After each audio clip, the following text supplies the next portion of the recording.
नमस्कार, जय सिया राम। आप सभी पर माता रानी की कृपा विशेष रूप से बनी रहे, ऐसी मैं प्रार्थना करती हूँ। आपके जीवन के सभी कष्ट दूर हो, माता रानी आप पर कृपा करे।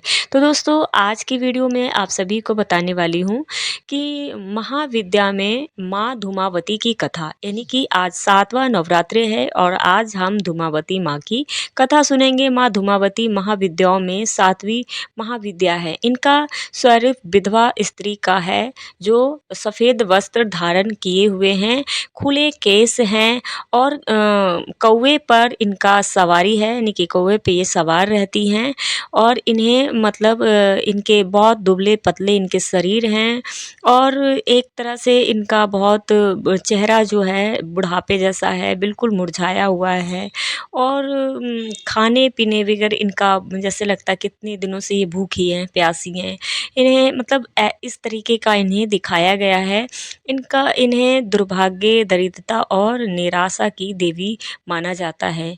देवी धूमावती का स्वरूप भले ही भयानक हो, लेकिन वे अपने भक्तों पर कृपा बरसाने वाली हैं। इनको अगर तिल और मिश्री के घी से महाविद्या की सिद्धि के लिए होम किया जाता है, छोटा सा हवन भी कर सकते। दोस्तों, आपको ये भी बता दूं माँ धूमावती की पूजा कैसे करनी चाहिए और उनको आवाहन उनका कैसे करते हैं और फिर उनका विसर्जन कैसे करना चाहिए। तो ये भी सब पूजा विधि भी आप जानेंगे, बस अंत तक बने रहिएगा। तो चलिए देर ना करते हुए वीडियो को स्टार्ट करते हैं और पूरी कथा को श्रवण कीजिएगा। तो चलिए स्टार्ट करते हैं। देवी धूमावती की उत्पत्ति के संबंध में कई कथाएं प्रचलित है। एक कथा के अनुसार जब सती ने अपने पिता के यज्ञ में अपने पति का अपमान देखा तो उन्होंने क्रोधित होकर स्वयं को अग्नि में भस्म कर लिया। उनके जलते हुए शरीर से जो धुआं निकली, उससे ही धूमावती का जन्म हुआ।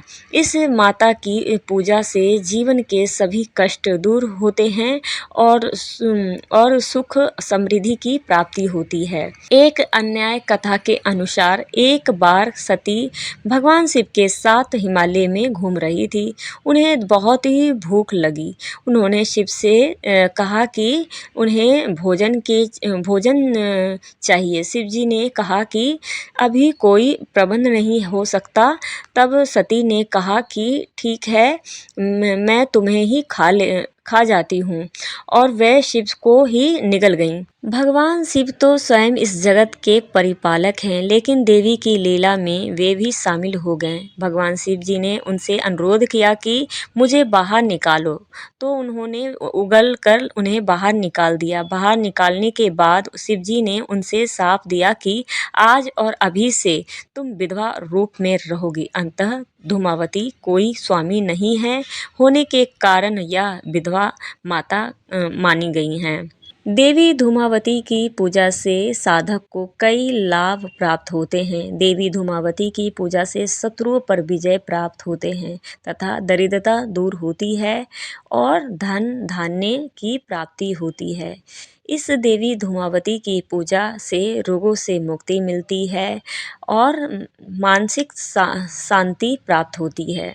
देवी धूमावती की पूजा से दुर्भाग्य दूर होता है तथा संतानहीन दंपतियों को संतान की प्राप्ति होती है। इस देवी की पूजन को लेकर यह भी मान्यता है कि देवी धूमावती की पूजा से वशीकरण शक्ति भी प्राप्त होती है।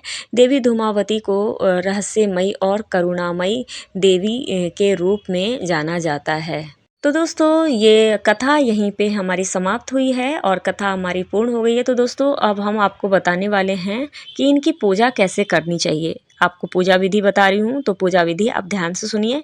पहले सुबह उठकर स्नान करें और स्वच्छ वस्त्र धारण कर लें। देवी धूमावती की प्रतिमा या चित्र को चौकी पर विराजित करें और आपको विराजित करने के बाद धूमावती माता की आपको आवाहन करना है। इनका आवाहन करने के लिए आपको माता की आवाहन करना है, इन्हें बुलाना है। उसके बाद आप इनकी पूजा करें। इन्हें धूप दीप नैवेद्य आदि अर्पित करें और देवी माँ के मंत्रों का भी आप जप कर सकते हैं, धूमावती माता की।